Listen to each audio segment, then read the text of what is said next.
continuamos com o nosso programa Eclésia dessa noite, falando sobre Santo Inácio de Antioquia, especialmente sobre as cartas que ele escreveu.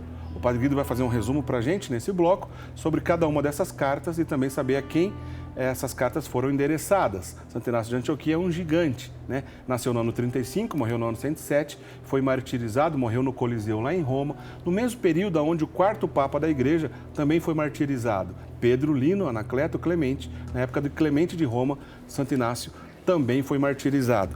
Se a gente lembrar, na igreja primitiva, depois de Jerusalém, algumas cidades eram bem importantes para o início da organização da igreja. Antioquia, logo na sequência, depois de Jerusalém, uma dessas cidades, onde o próprio bispo dessa igreja de Antioquia, o primeiro bispo, foi justamente São Pedro.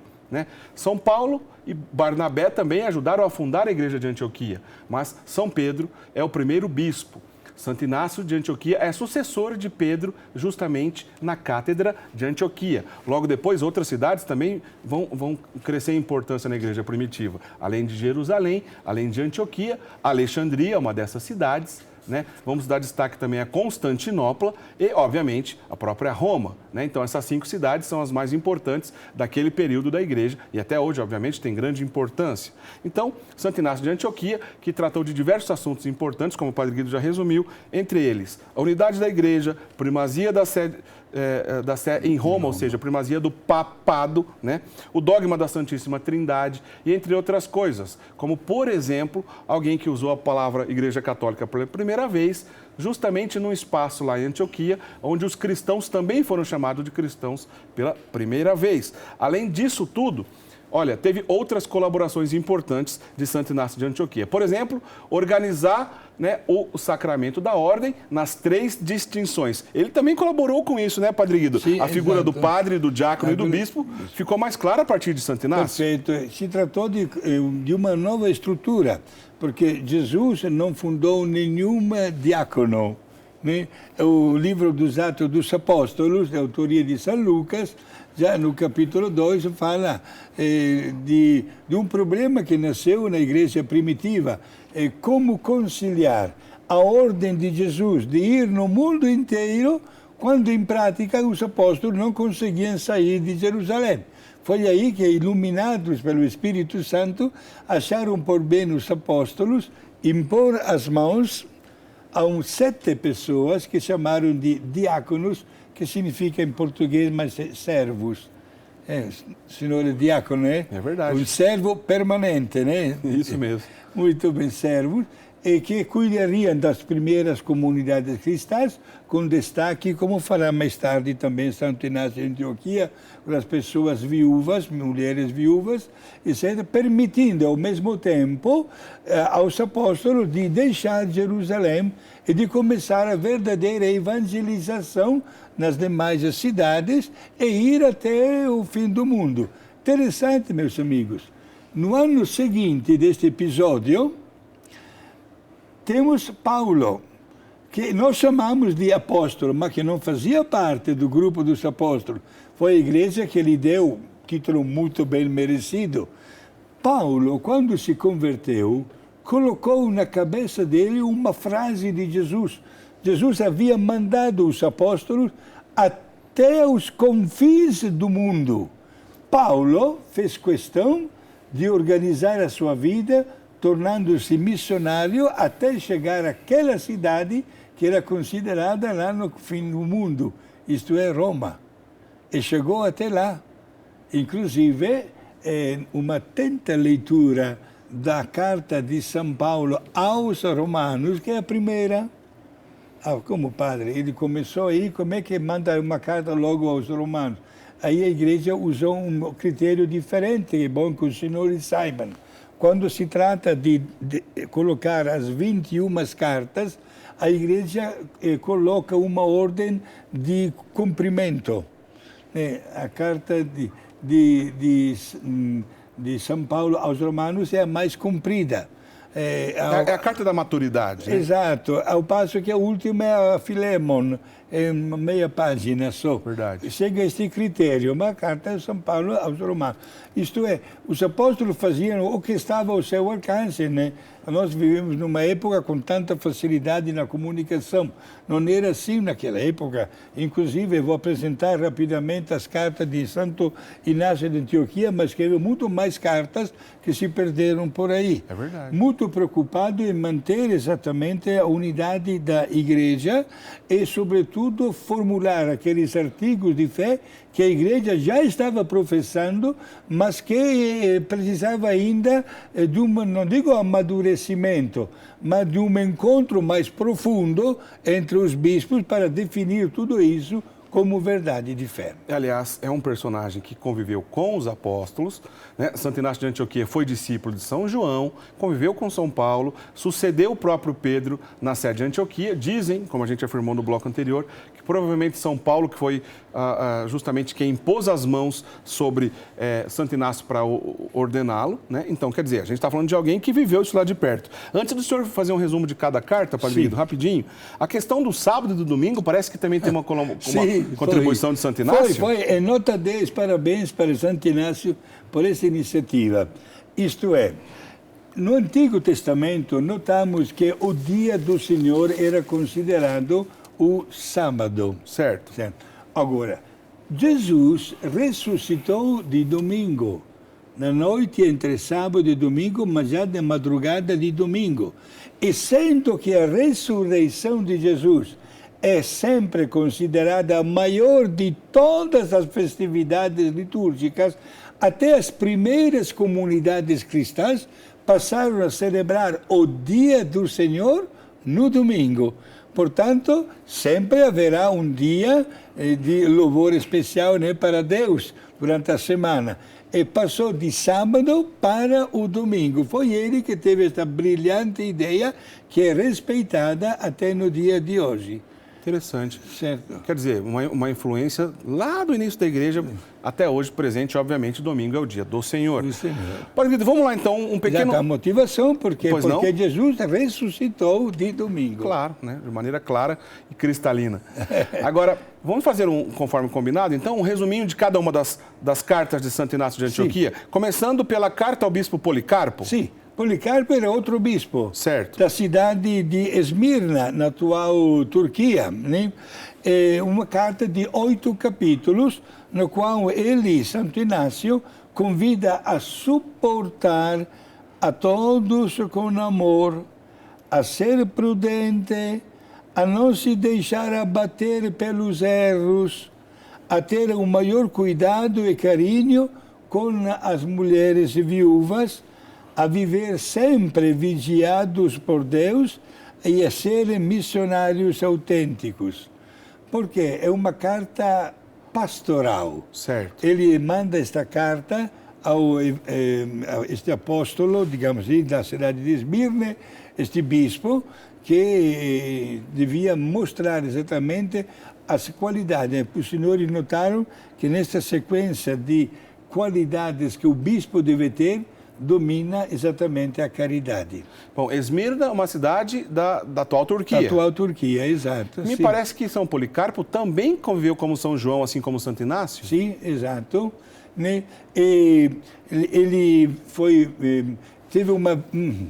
bela sua pergunta. O começo da sua vida não foi assim. Certo. Tivemos uma conversão durante a sua vida. Ele estava abraçando uma brilhante carreira militar, inclusive. Houve uma conversão e recebeu o batismo, ficou enamorado da pessoa de Cristo, tornou-se sacerdote e foi consagrado bispo. Interessante. E também é mártir, também São Policarpo. São Policarpo também é mártir, é verdade. Mártir, também deu também ele a sua vida por causa de Cristo. Quindi uma grande recomendação para um colega no episcopato, sobre a maneira de ter cuidado com as pessoas e de não se deixar abater pelos erros. Porque mesmo, meus amigos, havia coisas que estavam acontecendo e que, digamos assim, alguém não aceitava. Por exemplo, até no fato do perdão. Se uma pessoa se confessava, digamos assim, pedia perdão, e depois voltava ao mesmo pecado, havia alguém que proibia essas pessoas de receber os demais sacramentos. Não. é porque estava ainda no estudo, a formulação, né? Certo. Nós sabemos que exatamente porque somos fracos que Jesus intervém com a sua divina misericórdia. Olha, o Papa Francisco chegou até a estabelecer um ano inteiro com um jubileu extraordinário da misericórdia, porque a misericórdia de Deus não tem nenhum limite.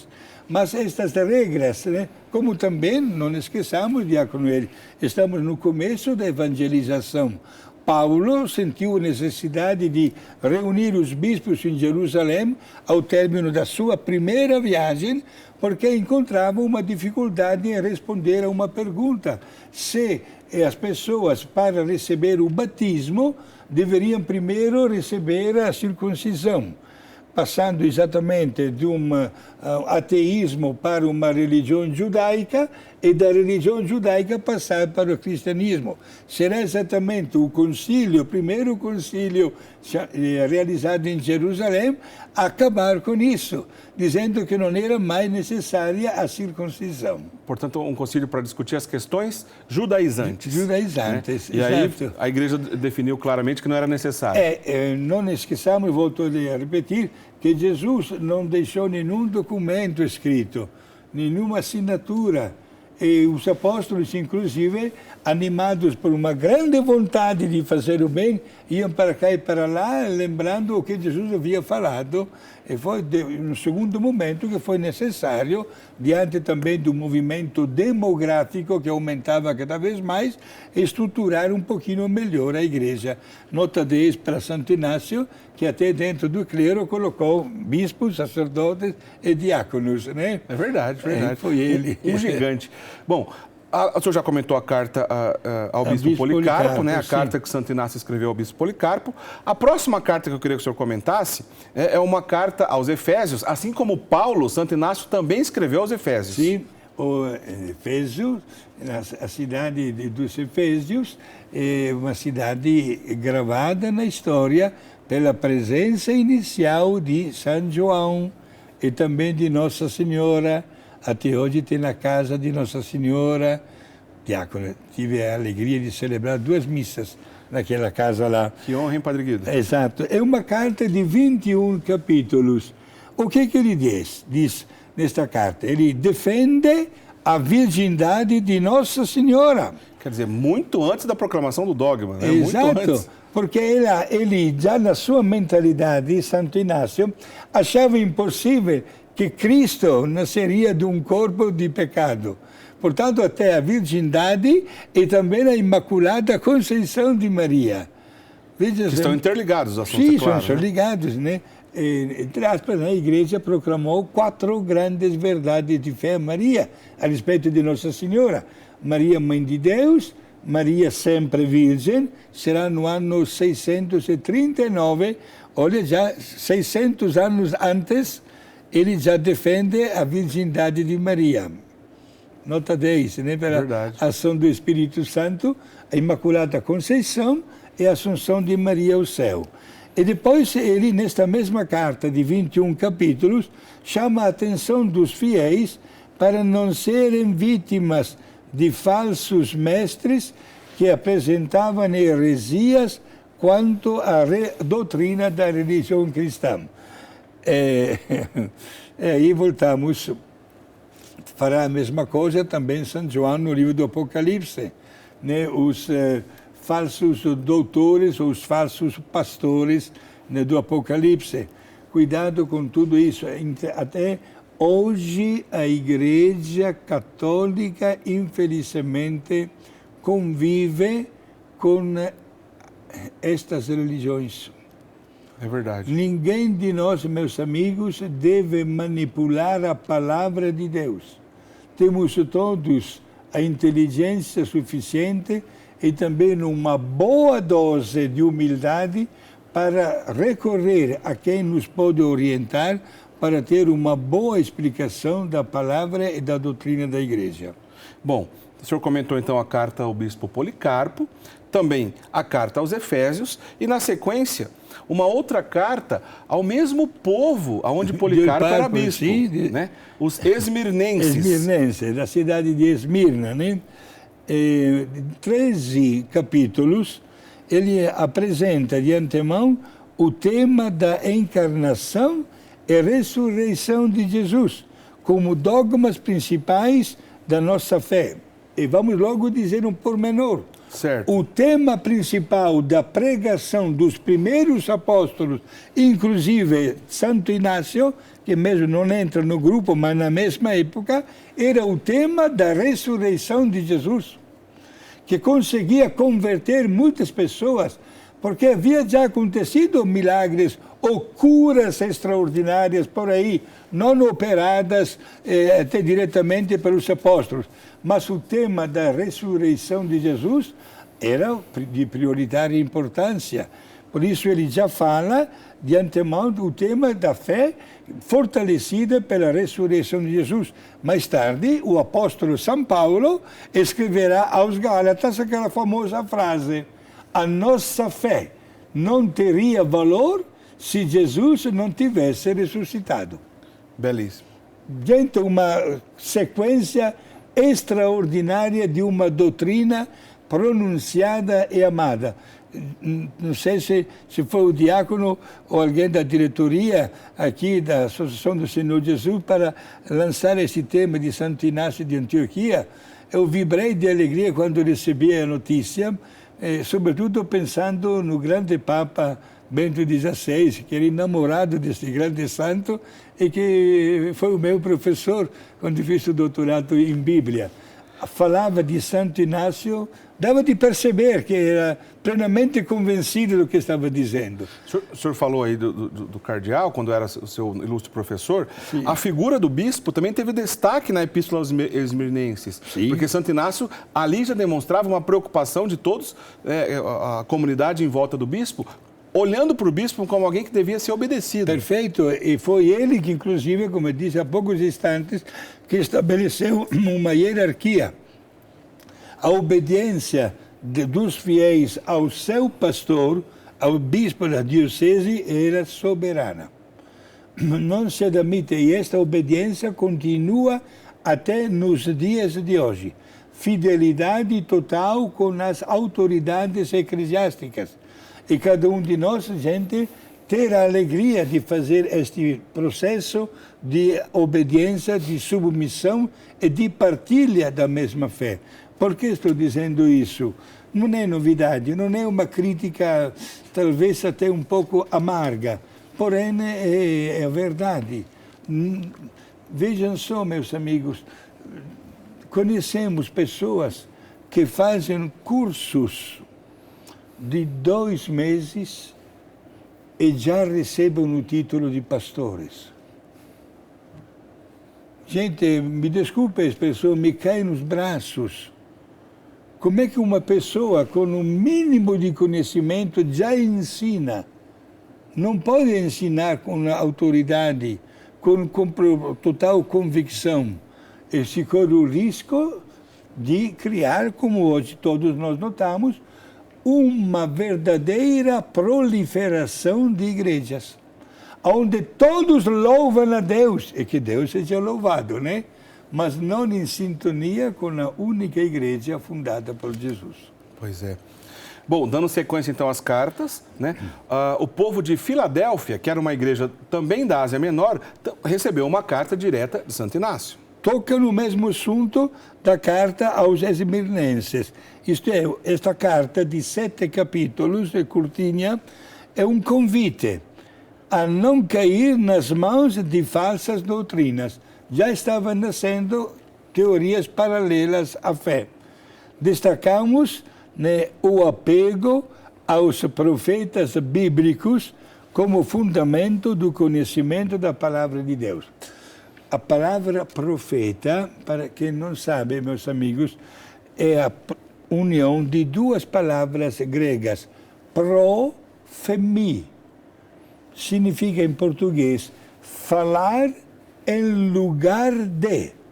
O profeta é aquela pessoa que fala em lugar de Deus. Certo. Por isso ele, este grande homem, Santo Inácio de Antioquia, nesta carta sublinha a importância do conhecimento das profecias anunciadas pelos profetas.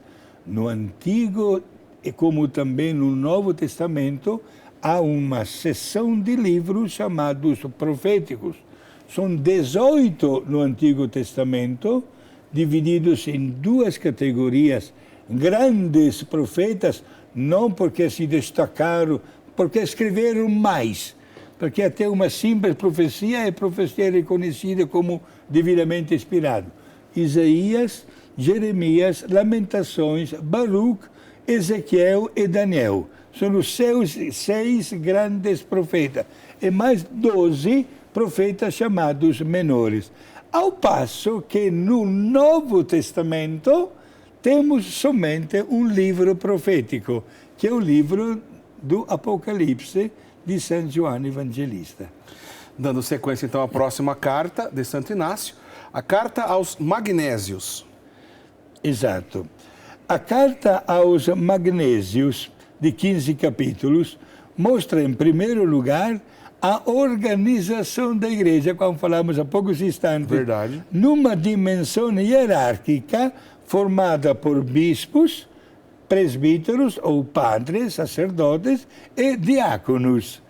Santo Inácio defende, nesta mesma carta de 15 capítulos, a caridade como tema central que deve animar a vida cristã, na qual os 3 estados de hierarquia são vistos como serviço e não como poder. Olha que importante, hein?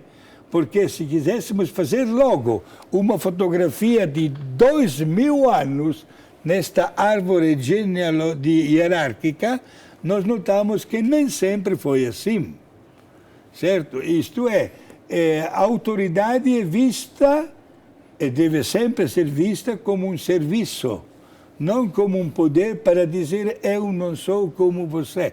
Senão criamos aquele problema que o mesmo Jesus se enfrentou quando contou a parábola, né, do fariseu e do publicano, que os dois se chegaram para rezar e o fariseu lá na frente do altar disse: Senhor, te agradeço porque eu não sou ladrão e não sou nem como aquele cara que acaba de entrar. Cuidado com isso, que voltou para casa com um pecado a mais de orgulho. Né? Agora, ele ensina nesta carta, Magnésio, a necessidade de viver a hierarquia da igreja como um autêntico serviço. Quem de nós duvida do serviço de Papa Francisco? Quem duvida do serviço dos nossos pastores, dos nossos bispos? E digamos a verdade, tantas vezes temos a palavra pronta para criticar os padres. Mas, gente, estamos aqui também para servir. Não é um lugar, uma profissão para sentir-se diferente dos outros, de jeito nenhum. Me sinto muito contente. Sou padre há 46 anos e meio.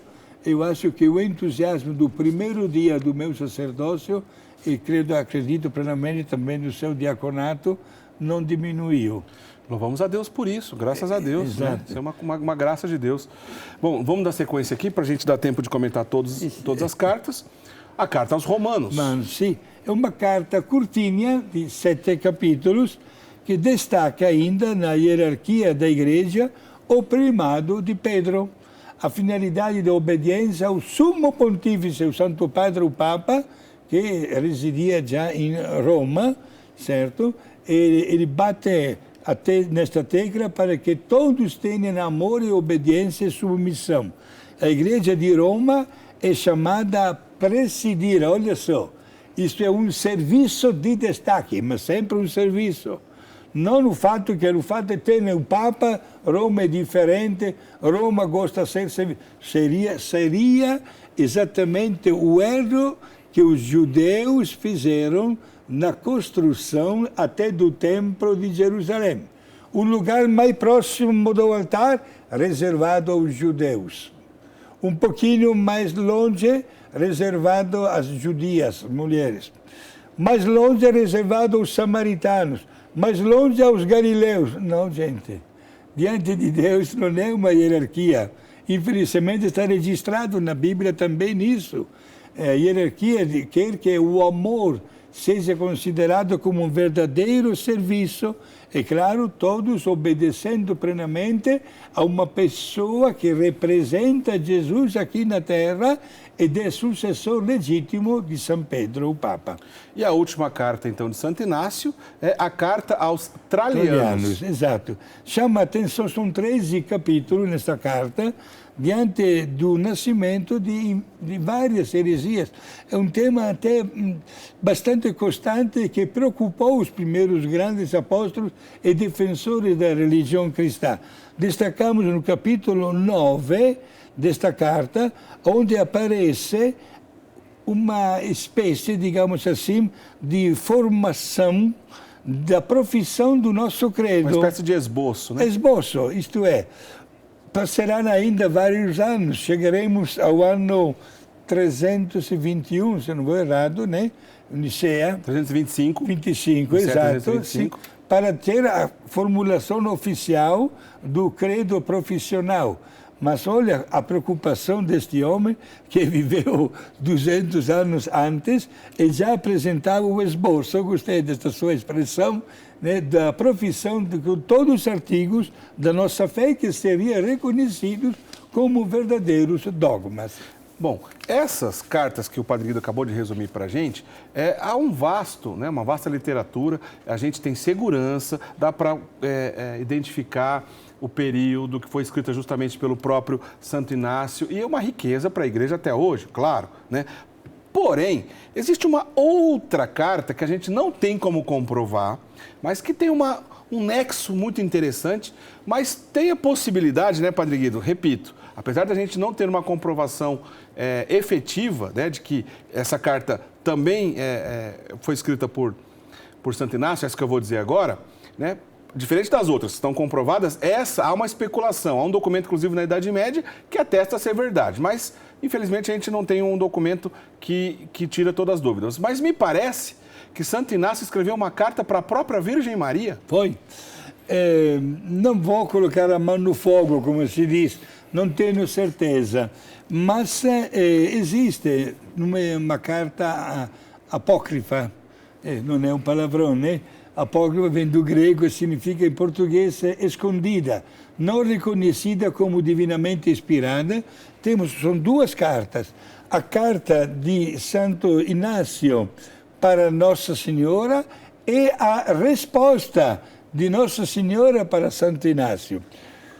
É naturalmente uma carta de afeto, de obediência, de fé, de grande fé, e Nossa Senhora que responde mostrando todo o seu apego também na alegria com as notícias que recebe, que o nome de Jesus está sendo divulgado, que comunidades inteiras aumentam cada vez mais quanto ao batismo, aos sacramentos, e que várias pessoas estão assimilando a doutrina referente a Jesus, que Nosso Senhor garante o acompanhamento espiritual com a sua oração. Bom, tem um nexo muito grande, porque se Santo Inácio foi discípulo de São João, né? E João foi aquele discípulo que cuidou de Nossa Senhora pelo mandato do próprio Cristo na cruz, se lembram, né? Nossa Senhora foi entregue a João na cruz, né? E um a outro, né? Naquela bonita passagem de Jesus, naquelas últimas palavras na cruz.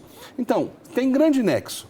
E se essa carta realmente aconteceu, existem alguns resumos, a gente encontra na internet, né? Do conteúdo dessa carta, que a gente repete, não é com certeza, não dá para ter certeza de que foi o próprio Inácio que escreveu. Mas o resumo seria que Santo Inácio pediria, né, a Nossa Senhora uma ajuda espiritual e que diz assim, olha, estou aprendendo muito com o João sobre o seu Jesus, né, dirigindo a Nossa Senhora. Né? E eu queria saber se tudo isso que João conta realmente é verdade. E na resposta da carta da Virgem Maria a Santo Inácio de Antioquia, se é que foi realmente a Virgem Maria que escreveu, ela teria dito, olha, as coisas que você ouviu e aprendeu com João são verdadeiras. Acredita nelas, Agarra-se a elas e ser firme na realização do seu compromisso cristão e modela sua vida nisso. Ou seja, ela teria comprovado, né, dando certeza, confirmando ele na fé. E uma outra coisa, a Virgem Maria teria prometido a Santo Inácio: eu irei com João para visitar-te e também aqueles que estão contigo. Permanece firme na tua fé com coragem. Não deixe que as dificuldades da perseguição te sacudam e que teu espírito seja forte e alegre em Deus. Amém. Seriam essas palavras de Nossa Senhora, dirigida a ele. Exato. O diácono é interessante nessa colocação, porque na cidade de Messina, no sul da Itália, onde viveu Santo Aníbal Maria di França, o fundador da minha congregação religiosa, a padroeira da cidade é Nossa Senhora da Carta.